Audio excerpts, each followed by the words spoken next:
Good morning, शुभ सकाळ. तर चला, आपली शाळा भरलेली आहे. तर आपली शाळा ही रोजच भरते ना.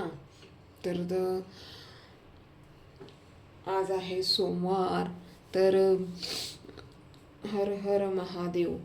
सोमवार म्हणजे आपलं स्वामी समर्थांचा वार, महादेवांचा वार असतो ना. तर हर हर महादेव, ओम नमः शिवाय. तर चला, आपण आपल्या रेसिपीला सुरुवात करूया. तर मी घेतलेला आहे मस्त असा लाल भोपळा. त्याला कट करून घेतलेला आहे, स्वच्छ धुवून घेतलेला आहे 2-3 पाण्याने मस्त. आता त्यासाठी लागणारे साहित्य म्हणजे मिरची घेतलेली आहे, लसूण, कढीपत्ता आणि कोथिंबीर. तर चला, आपण आपल्या रेसिपीला सुरुवात करूया.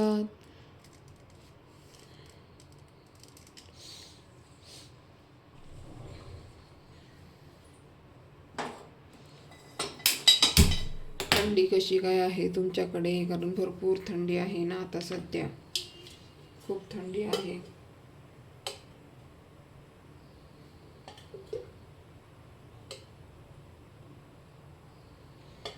छान असं आता तेल टाकून घेतलेलं आहे. आपण गंगाफळच्या भाजीसाठी, आमच्याकडे गंगाफळ म्हणतात, कुणी लाल भोपळा म्हणतं, तर कुणी देवडांगर पण म्हणतात बरं का याला, कोणी काशीफळ म्हणतं. खूप भरपूर प्रकारचे नावं आहेत याला, पण आम्ही गंगाफळच म्हणतो. आणि ज्या ठिकाणी राहतो तिथं ते गंगाफळने ओळखलं जात नाही, ते म्हणतात लाल भोपळा. तर मग चला, लाल भोपळा पण म्हटलं आहे, गंगाफळ पण म्हटलं, काशीफळ पण म्हटलं आहे आणि देवडांगर पण म्हटलेलं आहे. तर चला, सगळ्यांना सगळं समजेल म्हणून आपण सगळे शब्द बोललेलो आहोत, ज्या भाज्यांचे, ह्या भाजीचे जे नाव आहे जिकडे तिकडे.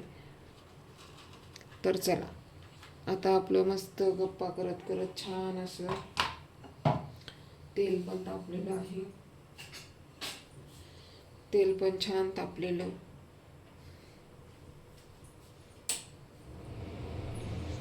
हां, तर आपण टाकूयात आता मस्त छान जिरे, मोहरी,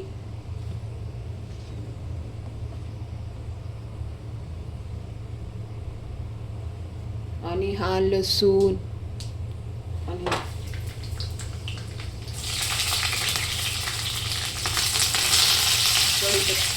कढीपत्ता पण टाकलेला आहे बरं का.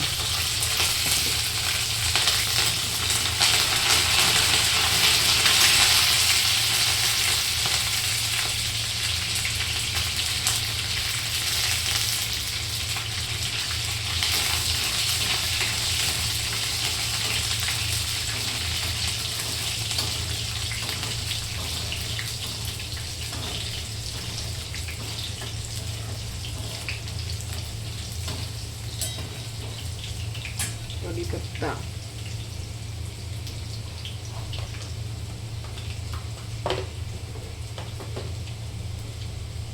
आता मस्त असं तेल टाकून घेऊया.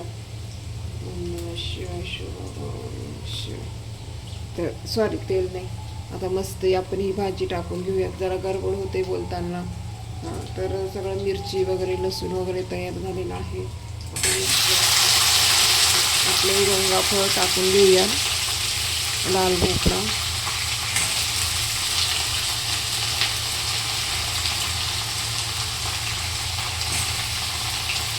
हा डाळ भातासोबत पण खूप छान लागतो आणि असं छान लागतं.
आता चवीचे मीठ आणि महत्वाचं मीठ टाकून घेऊयात बरं का.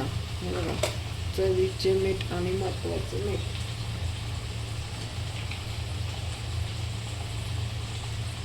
बरोबर की नाही? चवीचं मीठ आणि महत्वाचं मीठ. चुकीचा आहे का हा शब्द मला सांगा बरं का. चवीचे मीठ आणि महत्वाचे मीठ हा चुकीचा शब्द आहे का? कारण महत्व इतकं आहे त्याला. महत्व म्हणजे त्याला टाकलंच नाही ना तर सगळं फेल राहणार आहे, म्हणून त्याला मी महत्वाचं म्हणते. त्याला आता आपण छान असं वाफवून घेणार आहोत. आता मीठ वगैरे टाकून झालेलं आहे, तर आपण छान असं त्याला वाफवून घेऊया. आपण आपली भाजी बघूया.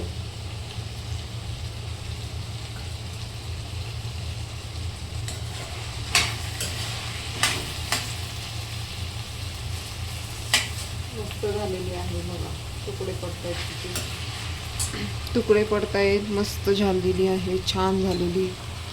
आता त्यात आपण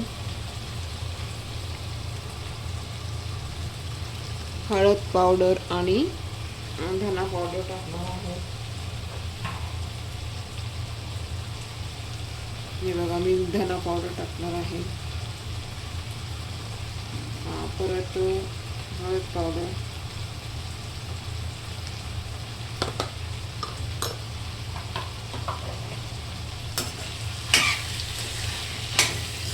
आणि आपली ही कोथिंबीर.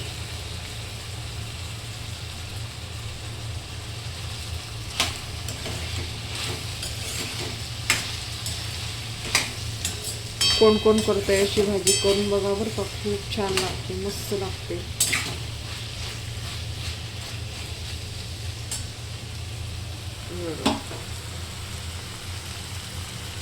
आपली लाल भोपळ्याची भाजी कशी झालेली आहे.